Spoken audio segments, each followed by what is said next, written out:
So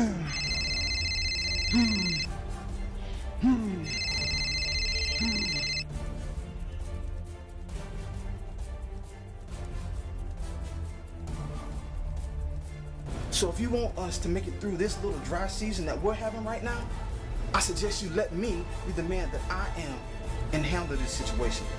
Oh, and yes, we are going to my mother's for Christmas. Case closed. That, my brothers and sisters, is how you keep Christmas.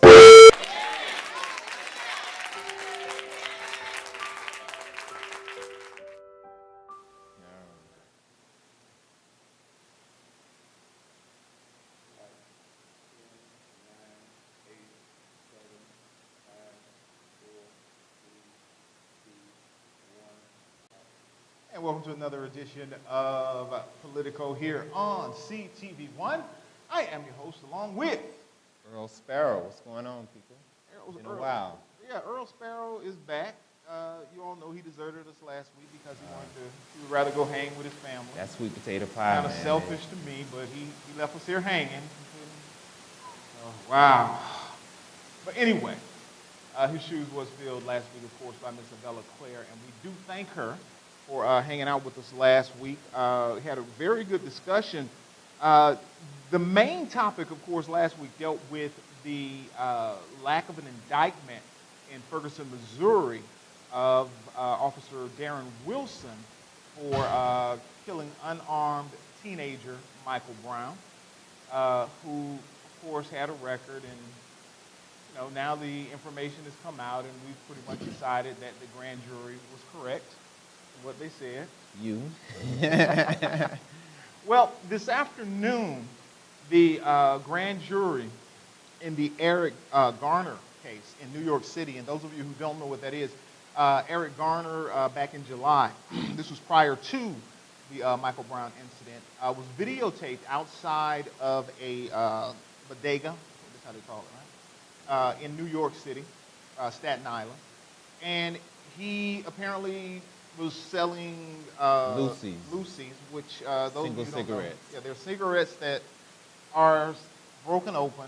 No taxes are involved when those cigarettes are sold. Any of you who have ever spent any time in the so-called hood know that those cigarettes, they go for $1 or so. When you don't have the money to get a whole pack, you go buy a Lucy. Okay? So he apparently was seen doing this by the Staten Island Police Department. They approached him with the intention of putting him under arrest. Mr. Garner, who stated that he was constantly being harassed, basically refused. Now, how do we know all this? There is a video of this on the internet. Please, if you get an opportunity, go check it out. It was everywhere prior to the Michael Brown situation, but Michael Brown's situation kind of took that off of the headlines. Well, basically, the officers ended up putting him in a chokehold, which is illegal chokehold in New York City. Today, the grand jury returned a no frost, no bill. They will not be indicting the police officer who was involved in that chokehold incident. So the question this evening is, will what happened in Ferguson, Missouri, happen in New York? The mayor, de Blasio, he came out and spoke against it, stating that a black life was just as important as a white life, that the governor of New York had said that he stands with the Garner family. Unlike what we saw in Ferguson, Missouri, whereas the governor was silent other than sending in the National Guard, which he did not utilize the first evening. Declare a state of emergency a few days before. Right. A potential. And here was the situation. In this situation, the law enforcement has their fraternal order of police. They've come out and they're behind their brother officer. However, the mayor, de Blasio, who has a African-American son and daughter, who is married to a true African-American sister. When I say that, I mean she's not light-skinned with green eyes. I mean a real sister who speaks her mind, who got a little bit of trouble last year when he was running for mayor. But de Blasio has come out and he's spoken up. So you have individuals who in this situation have taken responsibility versus in Ferguson, they didn't do it so much, and they allowed this to fester. Of course, the Ferguson indictment, a lot of things are different. Tension was allowed to build in that situation as they kept saying that the verdict was coming out and information was constantly leaking about there would be no prosecution of Darren Wilson over at least a month's time. Information was constantly leaking out. They finally said they were going to do it. They kept putting it off and putting it off. Then when they were about to announce it, of course, they announced it 7 hours before they came out after dark to announce that this was going to happen. So tensions were allowed to build in that situation. So I don't believe that we're going to see the same type of situation in Staten Island or New York as we saw in Ferguson, Missouri. I think the biggest thing that comparing the New York situation to the Michael Brown Ferguson Missouri situation, number one, they were supposed to release the information about the indictment. They waited until I think about 7 or 8 o'clock at night. Yeah, much after dark. 9 o'clock actually, their local time. 9 o'clock local time for them. It was 8 o'clock Eastern Standard Time for us. To announce that, meaning that if they would have did it at noon, that could have gave people the time to do whatever they needed to do or board up or whatever they needed to do as far as that. But putting it out, then of course, the DA, McCullough, for him to go on this 20-minute rant about this and that and to even slander Mike Brown even some more, to the point where we knew that wasn't going to make the situation any better. We knew that was going to piss off more people. Right. That was going to make more people hit the streets saying, I tried my best to represent the people of the state of Missouri and the people of Ferguson. And these people turned around and they did not. It was a kangaroo court. He should have recused himself from the beginning. In his 23 years of being a DA, working he's never, and I know you guys talked about this last week, he's never prosecuted a police officer, never one indictment. Now either they got the best police officers in America, in the world, or he's just, I want him to be my, if I'm in charge of a crime, I want him to be my prosecutor. Because I think Lawrence O'Donnell talked about that too on MSNBC. He said they gave the wrong documents to them, the wrong documents about a law saying that if a police officer is in fear for his life, he can do whatever he needs to do, even chasing a suspect, a fleeing suspect, he still can use lethal force. That was ruled by the United States Supreme Court that you can't do that, especially if they're fleeing. You can't be in fear of your life while they're fleeing. When the juror asked about that, not a juror, people, what do they call them, people in the grand jury, whatever. When the grand juror, one of the grand jury members asked a question about that, does that have to deal with this particular case? He said, well, that's up to you to decide. And it was begs for people to look at it again. That situation, there was no camera. That was Darren Wilson versus the witnesses. This situation here, we're talking with Eric Garner. You got the whole thing on videotape with the legal chokehold, him saying I can't breathe, and all this other kind of stuff like that. You even have pictures and video of him dead body just laying on the ground and what happened since then. So one of the things that's come out of this is President Obama's trying to get more cameras on police officers and releasing trying to do 50,000 cops. And doing some money trying to get that together. I like that idea, but again, with John Crawford, he just got killed in Walmart, the guy that got shot. The little kid in Cincinnati that got shot, the 12-year-old, and they had cameras of that.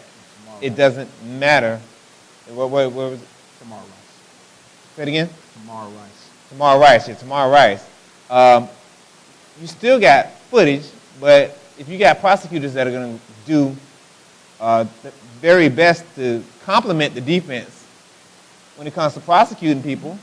You got the same people that, even with the Mike Brown situation, where the kid, Darren Whistle, wiped the blood off of his hands. The person that was supposed to be taking pictures, her cell phone didn't work, so they didn't take pictures. All this other kind of stuff like that. It was a kangaroo court from the beginning. Mm-hmm. Now, of course, the people that are in New York, we'll see if they're smart enough or not as smart enough to drop all of the evidence and all of everything like they did with Ferguson case with Mike Brown. But I am curious to see how, what does a cop, and this is what it comes down to now, what does a police officer have to do to get indicted? I ain't even saying be found guilty of murder. What do you have to do to get indicted at this point in time in this country? Again, saying that if somebody wants to indict me for something, I've jaywalked or something like that. If there's no proof, the prosecutor the ball is in his court to do whatever he wants to do to get an indictment. And most of the times, if they want an indictment, 99.9% of the times they get it. All that means is that we're going to court. You're going to face a judge and you're going to do everything else like that. It still doesn't mean you're guilty or anything else like that, but you're going to have your fair day in court. We need to discuss this a little bit further. But I'm at the point where, with both of these situations, a few months ago, I got pulled over right off of MLK because the police officer said that he couldn't see the word Florida under my Alpha Phi Alpha license tag. He couldn't see the word all the way for Florida. So I wasn't speeding. I had my seatbelt on. I was just leaving Mount Olive for my rehearsal with my church choir there in my male chorus. Yeah, I'm riding out. He pulled behind me. Oh, Lord, here we go. Get on MLK. Lights go on. So I pulled behind Mount Sinai Church, which was my first mistake. So I shouldn't have pulled in. It was dark right by the Legion. So he comes up to me. The first thing out of his mouth was, "You have any drugs or weapons in your vehicle?" I said, "If I did, why would I tell you?" Which I tried to keep myself together, but I'm like, "No, good evening. No, how are you doing, sir? You know I pulled you over. No, do you have any drugs or whatever?" With his hand on this, already had his hand on this gun. I'm like, if you are scared of me and pulling people over, you need to get a daytime shift or something like that. You're in the wrong hood for this job if you are more worried about yourself, your safety, and not mine. So he asked me for my license and registration. I gave him my license. My registration wasn't in my glove compartment. I went looking for it. I didn't see it. I had some paperwork behind me, so I turned around to see if my registration was behind me. Him and the other cop grabbed their guns. Oh, wait. They almost blew me away. That's when I got pissed and I pulled my phone out. And I said, all right. Because the guy went and checked for my registration and all that stuff. They have it in their car. Well, the other guy sitting on the other side with his hand on his gun and flashlight pointing at me the whole time. I said, do you really need to stand there and do that? Got it on tape the whole time. But if they would have killed me, you know what their defense would be? He made an aggressive movement. Right. And I thought he was going for a weapon. I was in fear for my life. So the police union is going to come out with ballers. They were great people that are doing their best. And unfortunately, whatever, I would be just for the same standard. And fearful is like came in right there. And people would raise $400,000, $500,000 for all cops are not bad. All blacks are not. Leg room, the cop almost always get away with it. Don't even go to court. And there's a problem with that. We need to discuss that. That's from my personal experience. I know if I would have got blown away, they always say, well, I'm sorry, we thought he had a gun. Right. So I'm within my rights to blow him away. Yeah. And that's not right. It's not. It's not. They should not get away with it, and they always do. Well, in that situation, it would have been right if they had shot you. You don't think? If they asked me to look for my driver's license and registration, and I turn around to do that, like the guy that got shot in California, and the other guy said, give me your license. He reached for his license, pop, pop, pop, shot him 4 times.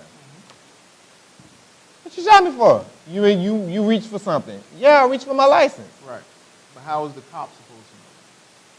Cop asked him to do it. No. How is the cop supposed to know what he's doing? If you asked him to get your driver's license, and I reach, I'm going to say, I'm reaching for my driver's license, Mr. Officer. Exactly. Please do not shoot. You can come up here, bring your hands, watch me do it. I'm going to do it really slowly, so I'm not lunging at you. That's ridiculous. We're going to be back in just a few minutes. We'll discuss this on the other side. This is Politico right here on CTV1. Keep it locked. You ever wanted to know what's going on in and around your community? CommunityTV1.com is your answer. Go ahead, log on to www.communitytv1.com and get your info on.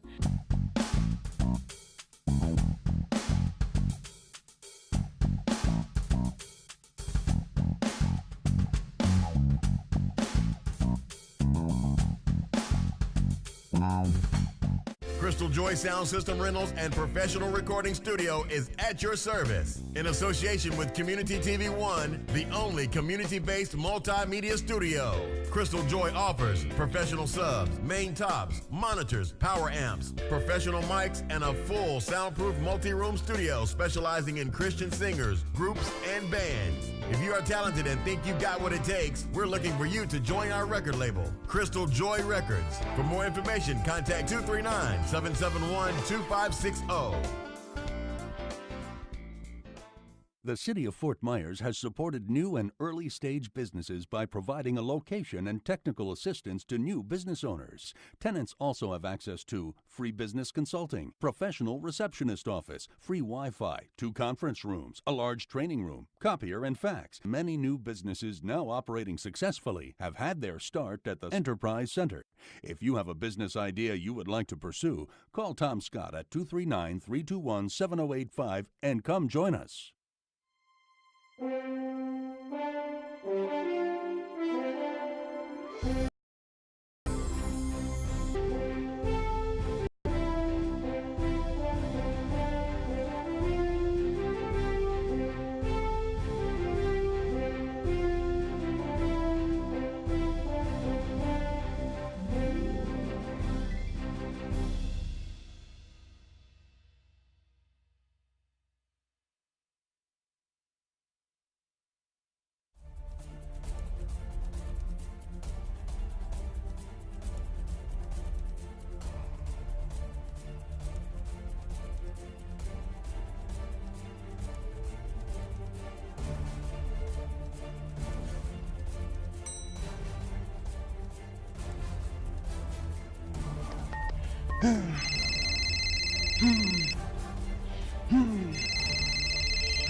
So if you want us to make it through this little dry season that we're having right now, I suggest you let me be the man that I am and handle this situation. Oh, and yes, we are going to my mother's for Christmas. Case closed. That, my brothers and sisters, is how you keep Christmas.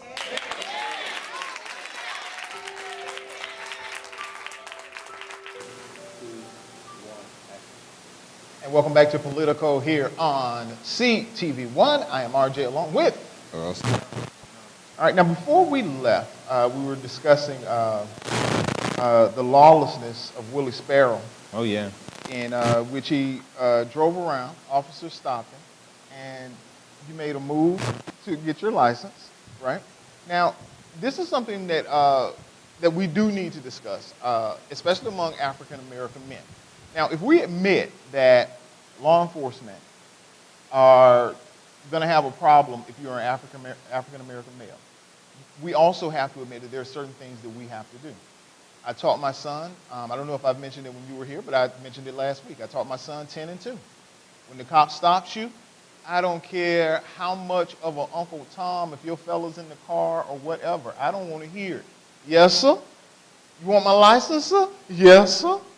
Now, the other mentality of that is, he ain't gonna punk me. No, but you dead. Okay? So you can say that, you can stand up for yourself and you have rights. That's fine. And that's beautiful. But the fact is that if law enforcement ends up shooting you, like you just said, what they're going to say is that you made a sudden movement. I always told my son, make sure that your registration is in the glove compartment along with your insurance in a bright colored envelope. Let them know you're reaching in your glove compartment. If you are carrying a firearm, which many of us do, let them know when they come up, yes, I do have a firearm in my vehicle. It's in my glove compartment. We don't have to worry about the law as long as we're doing what we're supposed to do. Now, some people say, you shucking and jiving and you bowing down. That is not bowing down. That's following the law. These people are getting killed because cops, in many cases, are overreacting because there is a preconceived idea that African-American males are violent. Eric Garner, big brother. I'm big. And I know that in many cases that someone will look at me, look at a little cop, and say, well, of course he was afraid. It doesn't matter what the situation may have been. So what we have to start doing is we have to be smarter. I hear all the time that we know better, that this happened in history, and we know our rights, and we need to be able to do this, and we need to do that. Knowing means that you can behave in a more intelligent way. If you do not behave in a more intelligent way, then what's the use of having that knowledge? Being able to tell a cop where to get off, that's fine. And it may make you feel good. Being shot, not so much. So when I said last segment that I could understand the cop would say that, it's because I've spoken with law enforcement officers, and like I said, Johnny Streets gave me a completely different paradigm shift when I interviewed him, and he told me that every day that he got dressed for work, he was afraid. And everybody knows Sarge. Sarge look like he ain't scared of nothing. Oh, is that a tank? Move it out the way. Sarge look like he can. But for him to tell me that every single day when he was pulling that badge out, when he was strapping on that gun, that he was afraid, totally changed my mind about some things. When a cop stops me and asks me, sir, do you have any weapons in your car or something that may endanger my safety? I'm going to let him know, yes, I have this there if I have a gun. I'm going to say, yeah, I have this in there, and yeah, that is very dangerous because I'm very good with it. So I'm going to let you know that it's there up front. If he wants to come around and take it out of the car, fine. My stuff is correct. So as long as we're following the law, it's okay. I think we run into issues when we start trying to compare ourselves to people who are thugs and who break the law. You are not going to get sympathy for Michael Brown from a whole lot of people after they see the video of him robbing a store with his bare hands. So they're going to easily believe that this guy was able to attack a cop because he seems to not have good sense. Therefore, the grand jury verdict makes perfect sense in the minds of some people because the law enforcement officer was dealing with someone who was capable of going into a store and robbing it, who apparently attacked him in his vehicle. Now, once he did that, you lost some people. The video, many lost some people. Reaching inside the car, hitting the officer, even if it wasn't as damaging as they claim, the forensics evidence apparently shows that he was shot inside the car. He was shot in the hand inside the car, or his thumb. So he ran off. Now, from that point on, if you can believe that this man will, and I have trouble believing that he came, I don't know no teenagers or no man that runs towards somebody shooting at him. I don't know anybody that brave. But the fact is, once you get to the point where, okay, he did reach in the car and he did have a tussle with the officer inside the car for that handgun, the rest of it is up in the air because we have witnesses saying all kinds of different things.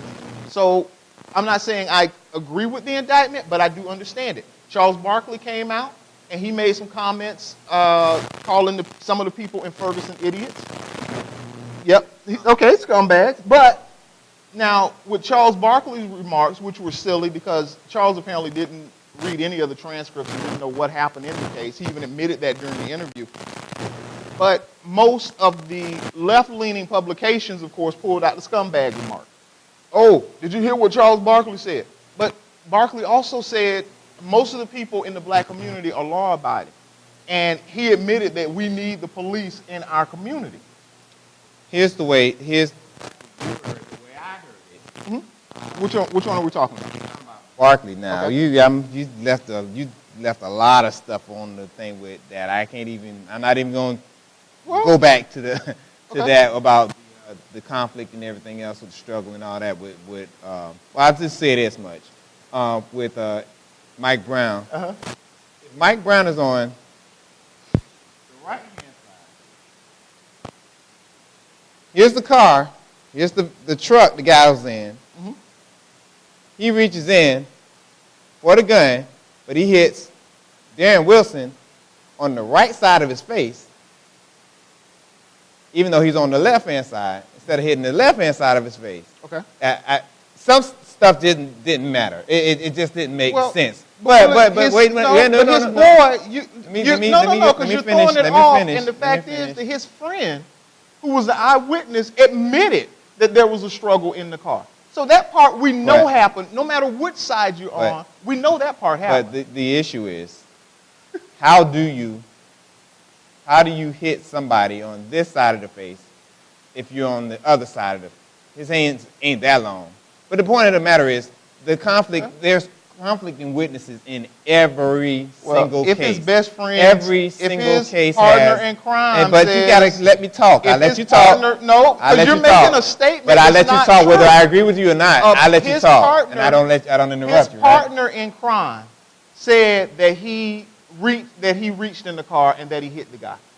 But because what you're doing right now is you're trying to say that it didn't happen, but his boy already said it happened. I'm asking a question. Regardless of what side of his face he got hit on. How do you ask his partner partner on the other side? But it's not about just that witness, and that's another part that gets with the indictment. Okay. When I have two people, 1 and 2, all right, y'all say the same thing. All right, that's going to present the strongest case I need. Mm-hmm. 1 and 2, that's all that we bring in the hand. There we go, we're done. Right. That's not what McCullen did. I agree. He brought everybody from everything, and he muddied the water. He dumped a ton of evidence to confuse those people because he did not want to indict. We'll agree so they're saying that they came to the right agreement and everything else like that. That's a bunch of bullcrap. That is not true. Who said they came to the right agreement? You said that we came to the early agreement. We're going to roll the tape. You see what I'm saying? It's always that something gets put in my mouth. You agreed. I never said that. We'll roll that beautiful beam footage like they said earlier. I want you to tell me exactly what I said. Because I didn't hear me say that. All right. Here's the thing now. Here's my thing now. Barkley says a lot of crap. Barkley said that without the cops, the black community would be like the wild, wild west. Right. Without the cops in the community. Mm-hmm. And that how we managed all of these, we've been free since 1865, how we ended up living our lives without having white police officers and cops riding down the street all day and night. I don't know how that happened, but it made it seem like we're natives, like, the little Tarzan movie where the little natives or the stupid African people are running around and they can't stop them, and here comes this white person saving all that kind of crap like that. So when he said without the cops in it, the community would be, African American community would be like the wild, wild west with lawlessness and everybody raping and shooting and killing each other. That's a slap in the face to his own people. That's a slap in his mama's face, his grandma's face, his cousins, his uncles, his children, everybody else's face. That without, and it's not about being anti-cop. You can't say it's all about justice when it's about when I can do no wrong. If I shoot you, I kill you, I'm going to skirt the system. I'm going to have a DA throw a fluff case at me, and I'm not going to get indicted and everything else. Something happened to you, you're accused of it or something like that, you're going to jail, you're going to have bond. We're not going to do this long, lengthy 3-month thing. We're just going to throw you in, We're going to try to give you a plea deal so you can get out ahead of time and get that on your record or something like that because we're already overcrowded. That's the thing. That's part of the insults that Charles Barkley threw out. And that's what I heard when he's saying that there will be lawlessness and all this other kind of stuff. It'd be like the Wild Wild West, as he said. No, He didn't say that. We'll see again. We got to watch it again. He didn't say that. Watch it again. Like I say, we have this situation where people hear things that did not get said. He said if you did not have the cops, that it would be like the Wild Wild West. That's what I said. If thugs were not, no, you said that he said everybody going around killing each other. That's Wild not what Wild he said. West. What's the Wild Wild West? When you hear the Wild Wild West, what do you think of? When he said that comment, I'm thinking about thugs going around shooting. That's what I'm thinking. I'm thinking about criminals. I'm thinking about criminals being criminals. That's what I'm thinking about. Look, if my house gets broken into, I'm not calling Darnell down on the corner. I'm dialing 911 to get a cop there. Okay, so when he said that we keep trying to throw the cops under the bus in this situation, he's right, because we keep looking at ourselves through the eyes of the thugs. We don't want to separate ourselves. He made the comment a few weeks ago. Well, that's exactly what you're doing right now. And you don't even recognize it. Through the eyes of the thugs? Yes, you're seeing it through the eyes of the thugs. You're talking about being harassed as if you're out there dealing drugs and breaking in homes and doing all this stuff. But they don't see me as a black male driving a vehicle as a possible person that would have drugs or whatever. They don't. That's them. So I have jaded thoughts towards them, but they don't have jaded opinions about me. So who as should they pull up? So who should you blame for those jaded opinions? We should all sit together. I don't have a gun. On my hip. No, I asked a simple question. Who should you blame for that? Everybody needs to sit down and talk about it. You see what I'm saying? Now you're saying everybody needs to sit down and talk about it. The people that I blame are the people who are drug dealers, who are actually out here with guns, shooting at people and killing people. I blame them because they go out with the same color skin as I do, or they're driving the same type of vehicle as I do. So the person that's on patrol that's supposed to arrest that person that's out there doing those things, he sees me and he does see a criminal because of the acts of those few. So if we do have a legitimate complaint about law enforcement and the over-policing of the African American community, then we need to lay it squarely on the people that it belongs to. It does not belong to you and I. That cop, when he stopped you, you should have been pissed. You had every right to be. But now, what you should also wonder is, okay, is there another guy out there that's driving the same type vehicle, has dark tint on his windows, that caused this cop to see my vehicle and say, okay, I'm raising my daughters, I'm raising my family, I got my wife at home, I'm taking care of business, I'm paying my taxes, I'm doing everything I'm supposed to do, and I'm doing it correctly, that made this guy stop me. I'm mad at the guy who's out there doing the stuff that caused this guy to want to stop you. Okay, we give him a pass. It's all right. Again, that's not what I said. I'm asking you. No, sir. Did I give him a pass? No, sir. That's what you said. No, sir.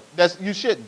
But what I'm saying is we have to stop seeing ourselves through the eyes of the thugs, because it's those thugs out there that want to know, why you always messing with me?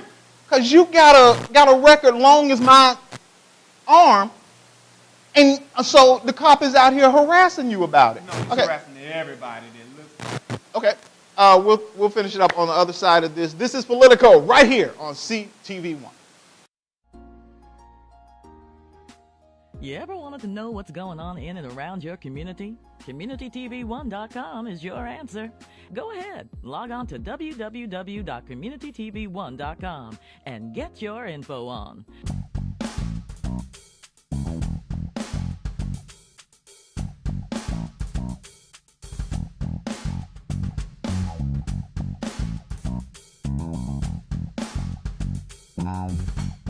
Crystal Joy Sound System Rentals and Professional Recording Studio is at your service in association with Community TV One, the only community-based multimedia studio. Crystal Joy offers professional subs, main tops, monitors, power amps, professional mics, and a full soundproof multi-room studio specializing in Christian singers, groups, and bands. If you are talented and think you've got what it takes, we're looking for you to join our record label, Crystal Joy Records. For more information, contact 239-771-2560. The City of Fort Myers has supported new and early-stage businesses by providing a location and technical assistance to new business owners. Tenants also have access to free business consulting, professional receptionist office, free Wi-Fi, 2 conference rooms, a large training room, copier and fax. Many new businesses now operating successfully have had their start at the Enterprise Center. If you have a business idea you would like to pursue, call Tom Scott at 239-321-7085 and come join us.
So if you want us to make it through this little dry season that we're having right now, I suggest you let me be the man that I am and handle this situation. Oh, and yes, we are going to my mother's for Christmas. Case closed. That, my brothers and sisters, is how you keep Christmas.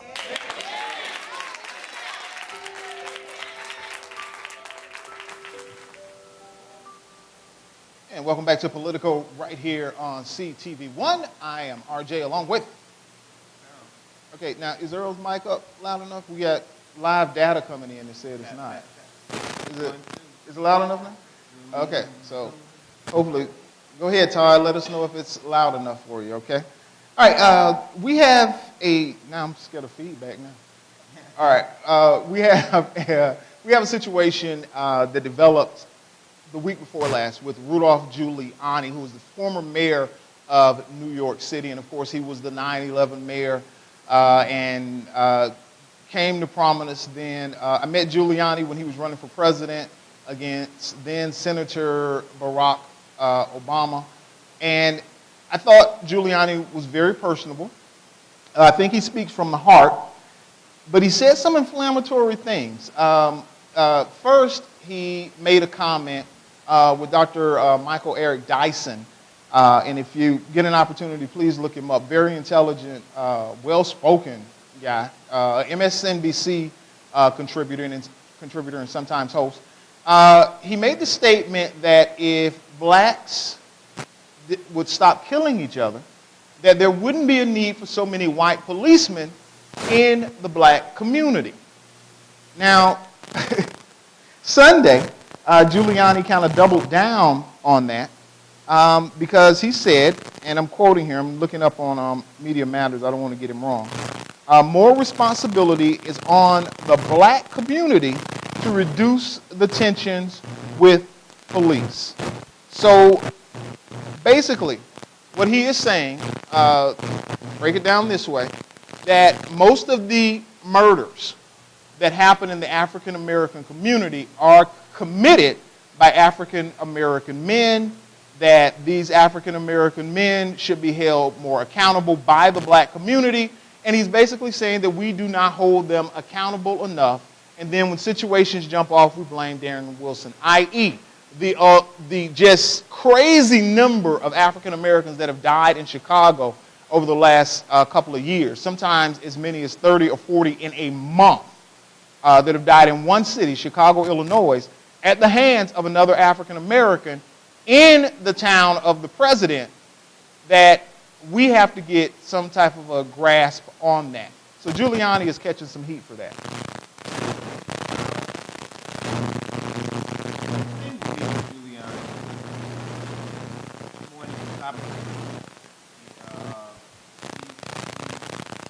That in where you and pat you down anytime I want to. Profile of a terrorist, profile of a shoot somebody, mug somebody. I protect you anytime you feel like doing it. Make sure right. All this other kind of stuff. Make sure everybody that's most important. So if you're even pulled over or asked to pat it down out of nowhere just because you fit a profile, that's fine. So that's the background with Giuliani. He turns around and says, I would call it blaming the victim. And I call it slut shaming. This is a classic case of two things. Slut shaming, number one. Girl gets raped, well, she shouldn't have had on a miniskirt. She shouldn't have been drinking at that party. She shouldn't have did this. She shouldn't have been in there with all those boys. That's slut shaming. That's the first thing. So black people are killing black people, so you black people figure it out, and then we white people and all these cops won't have to come in Tarzan thing on top of it. Bring law and order to the wild, wild west. But then the other part about it is he's playing on one side of the coin that is called black on black crime. But I looked into it a little bit. I think 79% of black, 1% of black, but then 65% white, about white. It's 70. It's over 70. It's over 70. Yeah. So it's like white on white crime is not an epidemic, but black on black crime is an epidemic that needs to be taken care of. Right. So, how do you kind of determine which is which? White on black crime or something like that, or white on black crime, but the black on black crime, which is a higher percentage than white on white crime, that's a problem.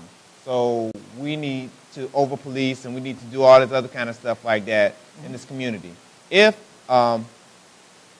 we have a shared pet, we got a dog or a cat, I feed the cat, I take care of the cat, I pet the cat, I watch the cat, I bathe the cat, I do everything with the cat. The cat likes me. You call for the cat goes running because you're always kicking in, or you're always pulling the cat tail or something like that. Is it the cat fault that he don't trust you, or is it your fault that the cat don't trust you? Right. It's kind of weird. If I'm coming to you and the first thing you see when I'm riding around and the cop pulls behind me, the first thing that pops in my mind, oh crap, I'm probably going to get pulled over for no reason again. Yep, me too. Is that my fault that I feel that way? No, it's them thugs. It's the thugs, all right, it's the thugs' fault. But if the cops don't understand, I'm a little aggravated that you pulled me over, you're probably the fourth, fifth person to pull me over for something I fit the description or something like that, then that's what the real problem is. The real problem is I have to treat, I've been conditioned to treat all people of color that this way, that you might have a gun, that you might have this, and you've got to be real careful that you might make a lunge motion and all that other kind of stuff.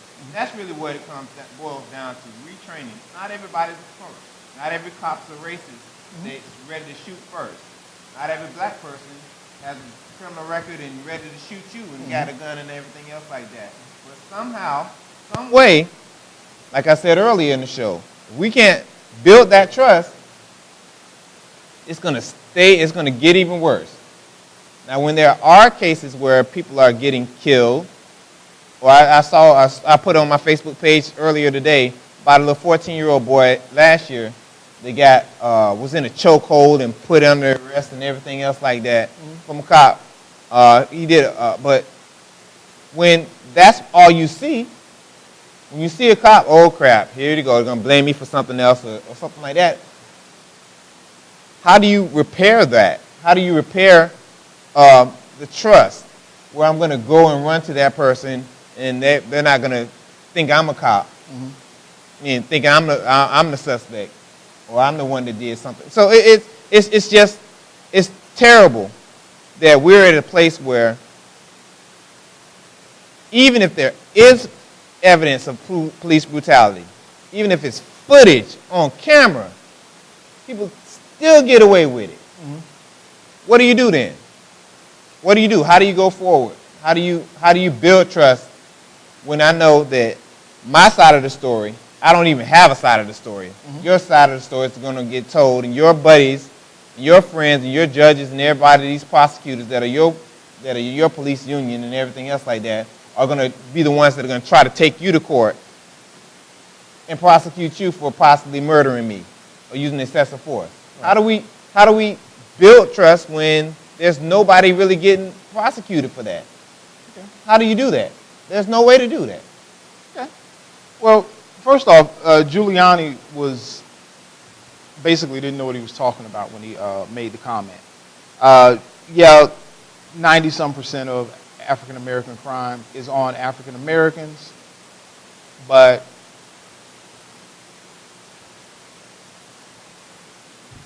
I didn't know what was going on. I don't either. It was like, all right, are y'all okay?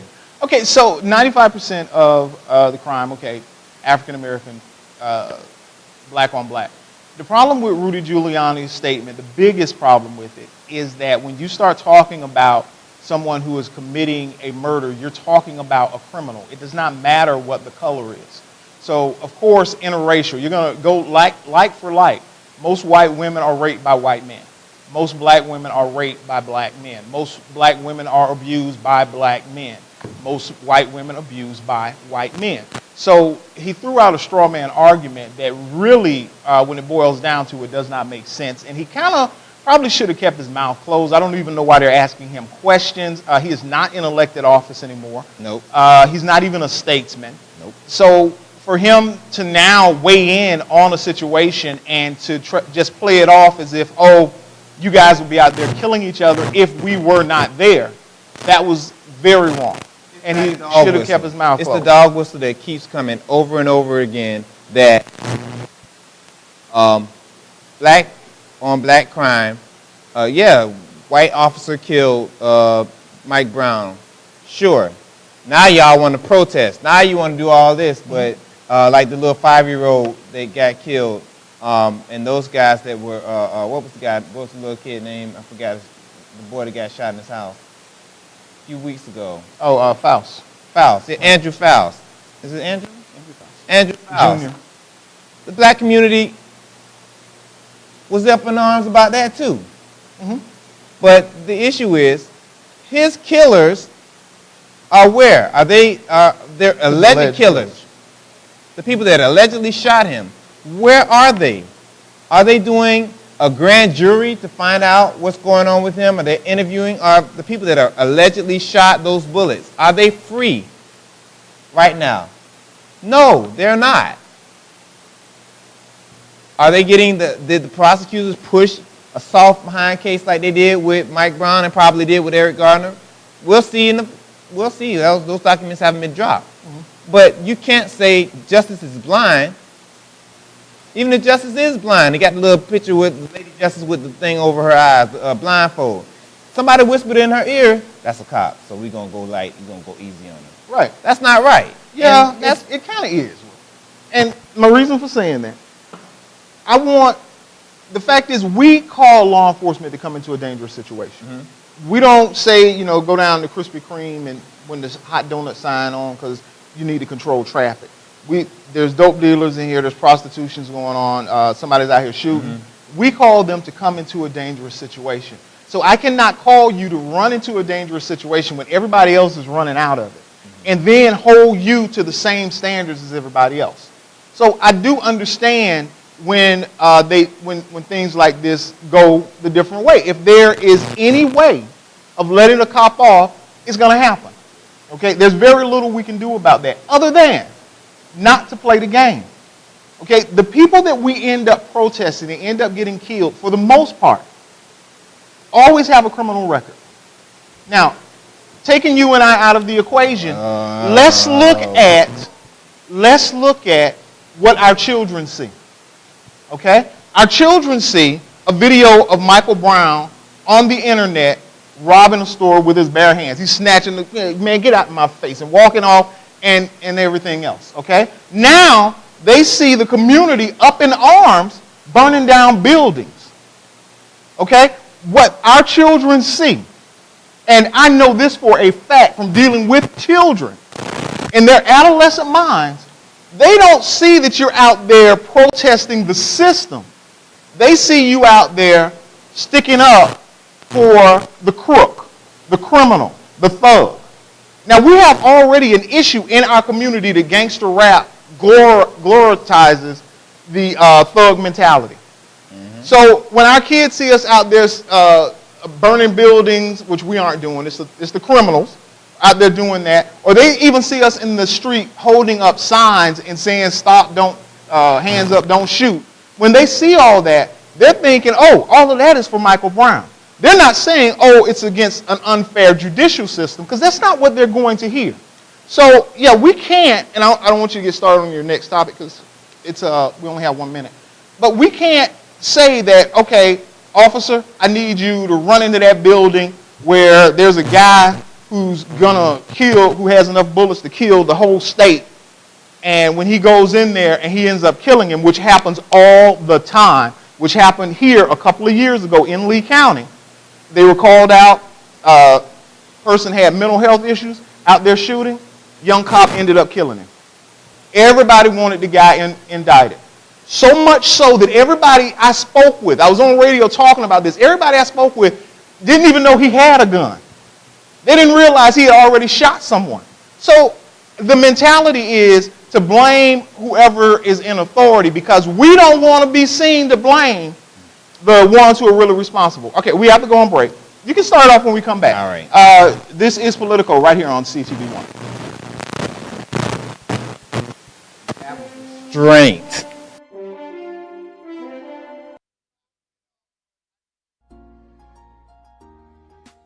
You ever wanted to know what's going on in and around the community? Community TV 1, www.communitytv1.com, and get your info on.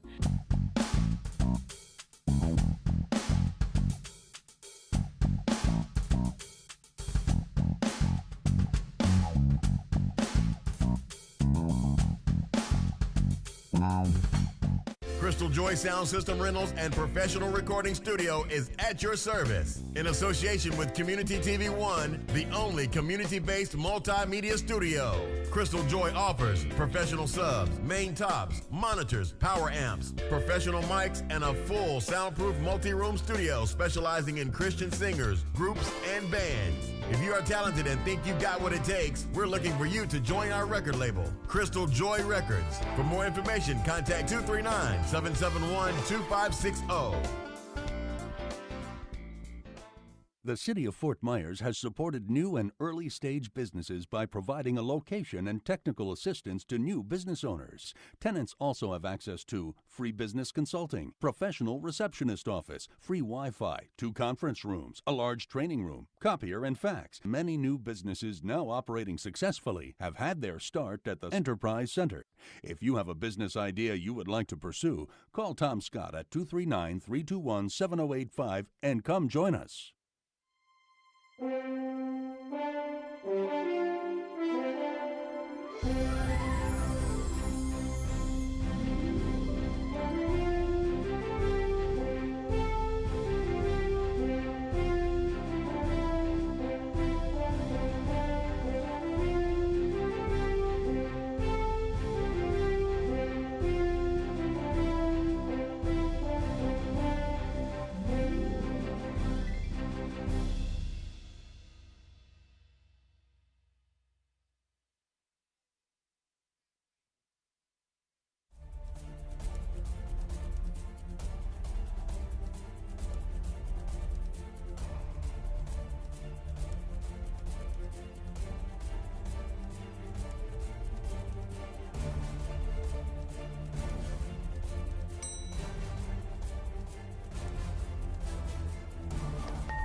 So if you want us to make it through this little dry season that we're having right now, I suggest you let me be the man that I am and handle this situation.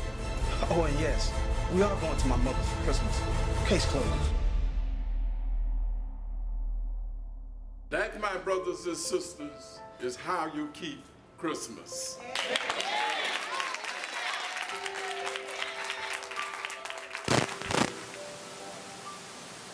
Okay, welcome back to Politico here on Community TV 1. Interesting conversation, even off camera. Yeah, we continue to talk about this stuff off camera. Can't get a word on camera. So I gotta talk off camera. you have to be interesting too. Oh yeah. So, when you, I'm gonna just start interrupting you like you interrupt me all the time. So we don't play the when you footy. start, Roll that beautiful theme footy. when you start talking about a person like Michael Brown, and they hear and see people in the streets holding up signs and holding up their hands, the St. Louis Browns fans holding up their hands. Regardless of what the grand jury, whatever their conclusion came to, the kids see the thug Mike Brown on the internet. Kids see I'm a human. The kids see Okay. I am not just a thug or I'm this criminal and all that other kind of stuff like that. I have a soul. I have mom and dad That's what they kids say. and everything else like that. The kids see even if I raise my hand, I'm gonna get shot. That's what they say. That's what the protest is about. That's what all this other stuff is about. The justice system That's works what it's really about. You're one time, absolutely right. one way for black people, and way for a different set of races of people. Okay. That's what they're seeing. All right. Well, I'm not a kid and you're not a kid, so I can't tell you what the I kids can. see. But I can speak tell with you them what all the mine- time. I can see what I see from this is that yes, you robbed this thing or something like that, so you deserve to die. Yes, you had a career record, or you have a criminal record or something like that, so you're a bad person. So who cares if you were surrendering or trying to run away or something like that? He's justified in taking your life. You gave up the right to have your life by X, Y, or Z, or he felt threatened or something like that. Even if you're 30 feet, 40 feet away, running away or something like that, it don't matter. Your hands up, it don't matter. I'm shooting you. I'm going to keep going because I'm mad. I'm insulted, I'm offended, or whatever. I'm hurt. My face hurt or something like that. I don't care. I can shoot. I can do whatever I want to. I legally have authority to do whatever I want to because I have the gun and I'm the cop and I'm going to get the benefit of the doubt 99% of the time. So that's what the situation is. That's what I saw with the Rams putting their hands up saying, hey, we're human. I'm a human too. If I'm surrendering, take your finger off the trigger, please. Okay. That's not saying that Mike had his hands up or not. The point of the matter is that if somebody is surrendering, you don't keep emptying your clip on them. And that's where the whole story flipped. Okay, Before now- we knew about Mike Brown and him robbing the cigarillos or all that other kind of stuff like that, the man gave up. Okay. He was surrendered to the cop, but the cop kept shooting. That's the testimony that everybody else was giving, and that's why this should have went to a trial, a full trial, to find out what was going on. But that did not happen. That's why everybody else is saying, all right, well, we gave justice a chance. But knowing with McCullough that never prosecutes cops, that wasn't going to happen. So whatever they did, what they needed to do. I don't justify violence. I don't justify them doing anything. But what other options do they have? We tried to use the justice system. The justice system works this way for cops. It works this way for rich people. It works this way for famous people. It works a different way for people that don't have money. It works a different way for people that look like me and you. Whether we have money or not, it's a difference. And that's what the situation is about. I think the biggest story about Mike Brown was that maybe an innocent kid got shot and murdered while he was surrendering. That is what I get. You can get whatever you want to get out of it. Now, If there was a possibility that a kid that was doing, wait a minute, you go on 20-minute tirades and I sit and listen. I'm going to go back to my original point, okay? Right, I'm going to finish first. No, I have not. I'm going to go back to my original point. The original When point I is, said that the kids see the law enforcement and Here we the go. citizens of Ferguson, the children see. Now, we can go back and try and retry all of the grand jury testimony and everything else, which we have done. We have beaten that to death. I'm going to go back to my original statement that our children see us out there complaining because a thug was killed. They're not seeing it as all the stuff that you just threw in there. My hands raised, man, don't shoot me. Okay, fine. But our kids see that, okay, gangster must be okay because everybody out there burning buildings. People marching down the street behind a thug. So the message that we end up seeing is the wrong message. It will continue. Is everybody has value. Every life is worth it. Okay. The value And you're going to keep saying this. That is You have made this point several times. I don't You're know how making your else you point can. over and over again. I He's am a not. thug, so he can. It don't matter what happens. Okay. I did not say that, You but said, it doesn't but we're matter. glorifying the thug. That's what you've said more than once. Okay, Right? is that we're me saying- glorifying the life of a thug? And this thug had a life. He had a wedding. Had a funeral that was on CNN and MSNBC and all that other stuff. We're glorifying a thug. Did I say that he needed to be shot down? Did that come out of my You said mouth? we are glorifying the And thug. which we are. We're Can glorifying the let thug. me ask this, I'm saying and, that the folks who are thug- watching, I'll give you the folks that who he's were a thug. watching, I'll give you that. he's a did thug. Michael Brown deserve the funeral that he had? Did Michael Brown deserve the funeral that he had? Here's my opinion about that. My fraternity, I filed $5,000 to the funeral because there was a possibility that as he surrendered, he still got murdered. You keep and going killed. back. We have said this. No, you said, so if an innocent kid, but you're talking about the funeral. Did he deserve to have a funeral? Yes. I didn't say that he I deserved to think have he- a funeral. Did he deserve to have the funeral he had? Let me say the word. Preempted on national television. Because Should that not be reserved for someone who has contributed something to the African American community? if a innocent, We're if all a the person same. that I is keep forgetting. surrendering, I keep forgetting. Don't matter if you a thug. Don't matter if you robbing a store with So- your bare hands. so we We're should've- all the same. so we should throw him in the. We're all the same. throw him in a brown box, throw him in a ditch. I guess that's what I said. That's what you feel like? I mean, Did I say that? I'm asking No, you I what you're don't. saying. You saying No, I don't. What kind of funeral should he have had? He should have had a regular funeral without all the pomp and circumstance and without all that glitter of him being glamorized. Did he have because what he saw, again, I'm going back to my original purpose for getting on this topic. What our kids saw was a thug who was robbing a store on videotape, getting this big funeral. He had all these dignitaries come in and speak. Eric Holder came in to investigate. Now, whose fault is it? It's the fault of law enforcement, because law enforcement allowed him to lay out there for all that time. Law enforcement handled the arrest of Darren Wilson in a bad way. He never the way was it was arrested. the way it was presented to the grand jury was wrong. It was not standard operating procedure, and it was all wrong.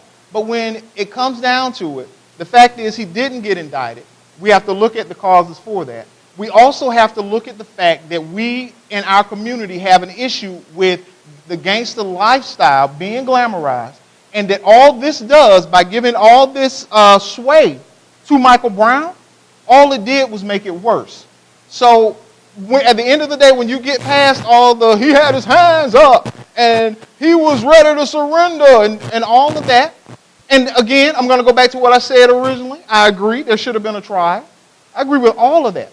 But I'm not going to sit up here and say, he needs to be held up as the cause celeb for human rights in the black community.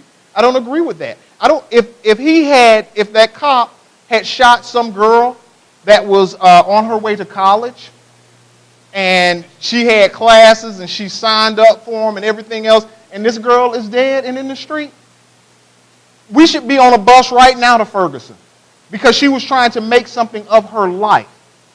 But we can't look at law enforcement's interaction with criminals and then hold that up as being the way that we are all dealt with, because it is not true, no matter how you want to slice it. The issue is, we all know this. That could be our last day, and that could be us. We can be misinterpreted by the wrong how mad or how pissed or how whatever the person is. Willie, I promise you this. I promise you this. If that cop had shot you while you were reaching for your license, I'll be out there throwing Molotov cocktails right now. Because you are an example. You do what you're supposed to do. You're taking care of your family. So if someone like you gets attacked by law enforcement, if you catch the beat down Rodney King took out, I'll carry Jesse Jackson and Al Sharpton here on my shoulders. But don't ask me to stand up and shout and cry about Michael Brown. Okay? I'll shout up and I'll say everything I need to say about the judicial system that led to no indictment, to no prosecution. There is no way in the hell that I'm going to stand up and say that all this pomp and circumstance behind Michael Brown was justified. So at the end of the day, the message that we're sending is the wrong message, and it also allows someone like Rudy Giuliani to step in and fill that void by making outlandish statements about the African American community. But he's doing what many of us do, painting us all with the same brush. You and I leaving this studio and getting shot by cops is not the same as two drug dealers getting shot by cops. In my mind, if it's two drug dealers, there's reasonable doubt that the cop was acting just out of pure racial hatred, okay? Or he did something, did something that he should not have done.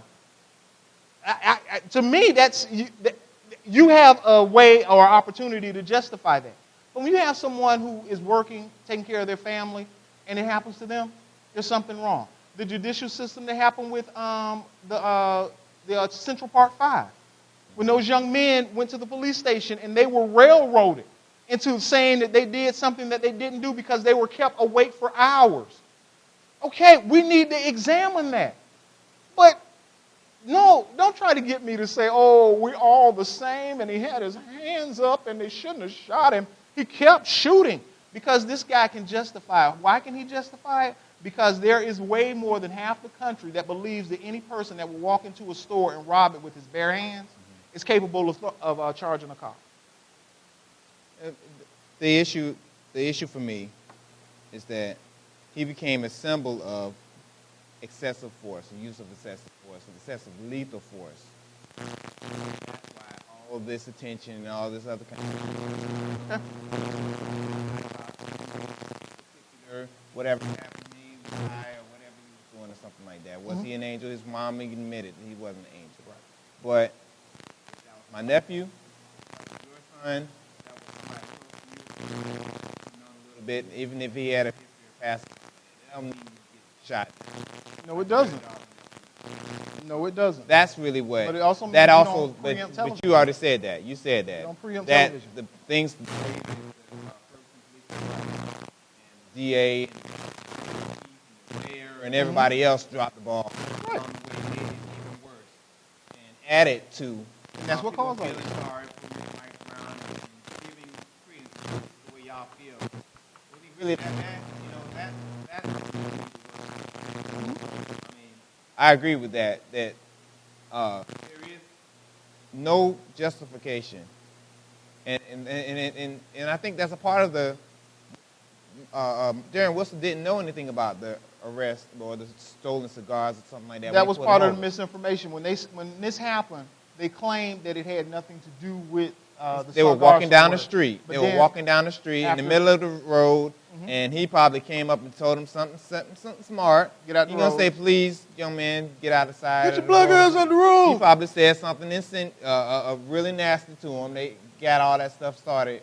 Trying to, like, you have any drugs or weapons on you, trying to get a reaction out of somebody. Yeah. So I don't think he's perfect. I don't think Mike Brown's perfect. The truth somewhere in between.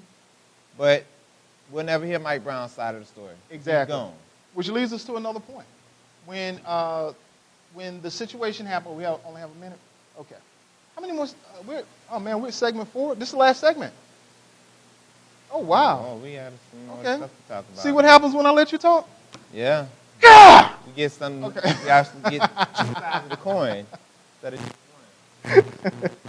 Okay, so now we do have a situation that's developing in New York City. They are expecting it to be a peaceful demonstration, but the same in Ferguson. Most of the people that were in the crowd last week and earlier this week, they have not tried to riot. They haven't tried to burn down anything. It was a few idiots, okay? Some person I talked to on Facebook tried to put out some other stuff, and is that 15.5 seconds? Oh, 15 seconds. Oh, okay. So we're going to go ahead and wrap up here. And I am RJ along with Earl. Sparrow, we're going to have to get more than once a week, man. We got too much stuff to talk about. Elizabeth Loudon going off on the Bomber Girls. We got some stuff we need to address. A lot of interesting topics out there. And guys, please email us or let us know on Facebook. On Facebook, go on our page. What you'd like to talk about. You're more than welcome to do it. We even fixed the mic situation because one of the listeners. This is Politico on CTV1. We'll see you next time. See you next week. You ever wanted to know what's going on in and around your community? CommunityTV1.com is your answer. Go ahead, log on to www.communitytv1.com and get your info on.